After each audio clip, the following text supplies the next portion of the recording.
नमस्ते, मी योगेश कुटे. लेट्सअप खबर बातमध्ये तुम्हा सर्वांचं पुन्हा एकदा स्वागत.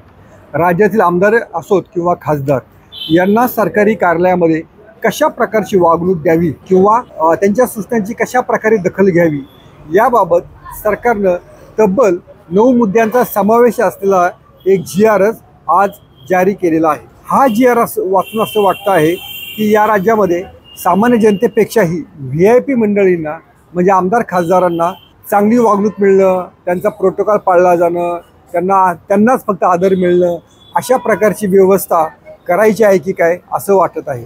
आमदार आणि खासदारांना योग्य सन्मान मिळाला पाहिजे याबाबत कोणाचं दुमत असण्याचं काही कारण नाही आहे.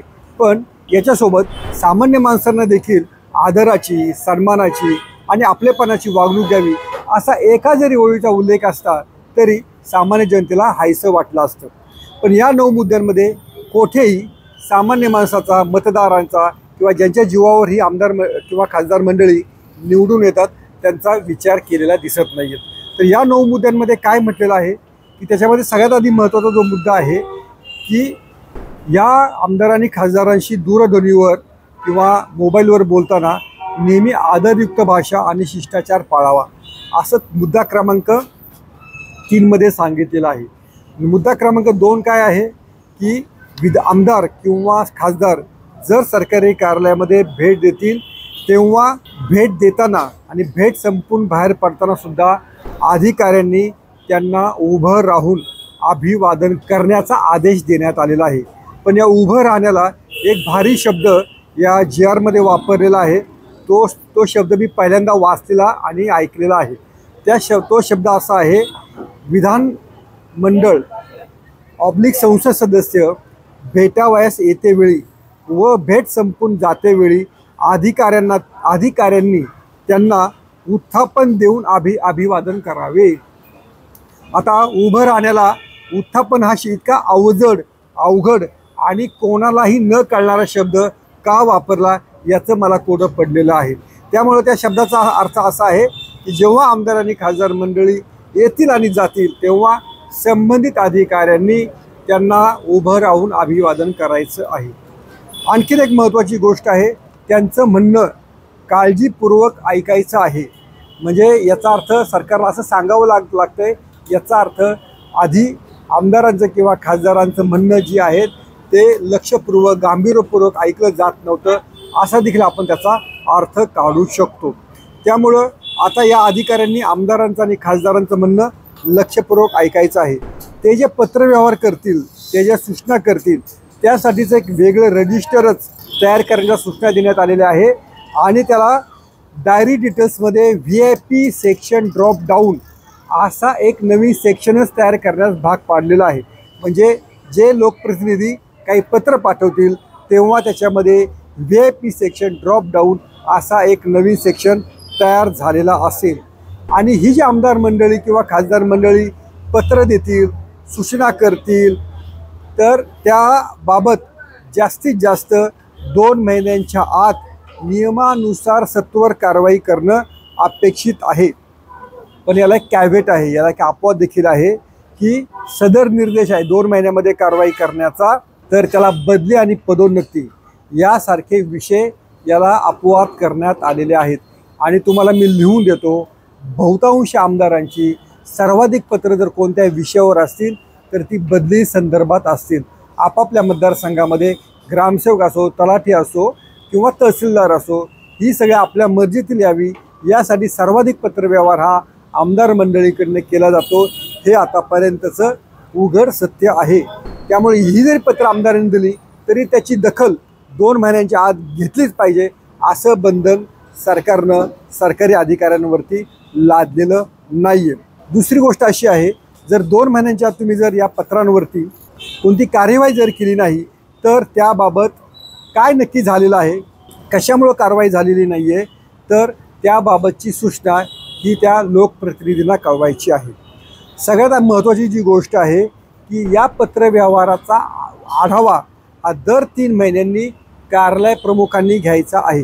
म्हणजे जिल्हाधिकाऱ्यांनी जिल्ह्याचा आढावा घ्यायचा आहे, तहसीलदारांनी तालुक्याचा आढावा घ्यायचा आहे आणि दर 3 महिन्यांनी असा आढावा घेतला जावा याबाबतची सक्ती करण्यात आलेली आहे.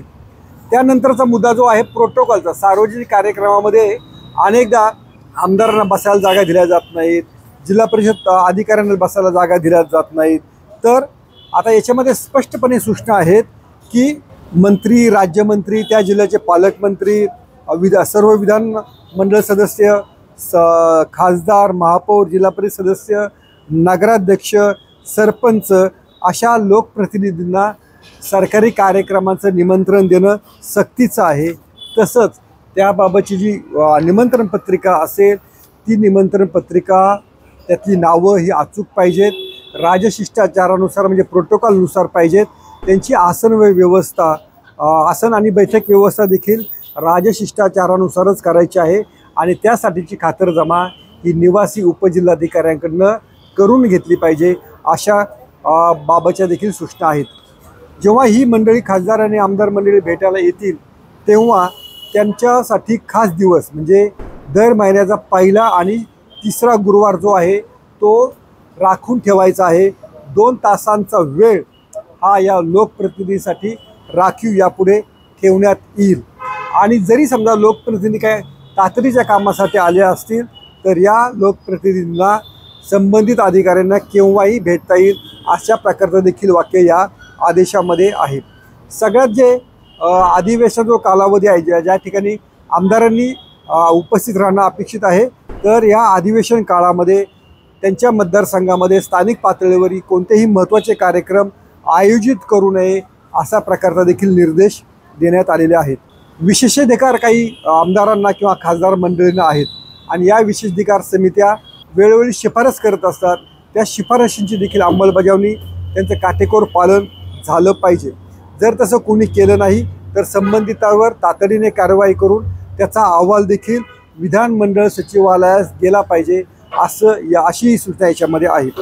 आणि हे जर सगळे आदेश कोणी जर पाळले नाहीत तर संबंधितांवर कारवाई करावी, असं देखील स्पष्टपणे या 20 नोव्हेंबर रोजी काढलेल्या आदेशामध्ये स्पष्टपणे नमूद करण्यात आलेलं आहे.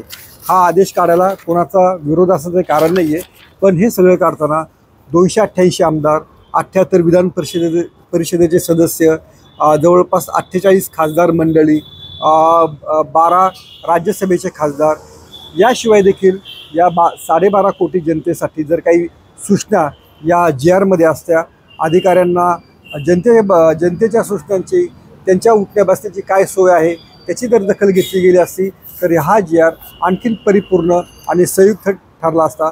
तुम्हाला याबाबत काय वाटतं तुम्ही नक्की सांगा. हे VIP कल्चर जोपासायचंच काम किंवा वाढवायचंच काम सरकार करत आहेत का, असा जो आक्षेप याच्यावर घेतला जात आहे, त्याबद्दल तुमचं मत काय आहे हे आवर्जून सांगा. पाहत राहा लेट्सअप मराठी.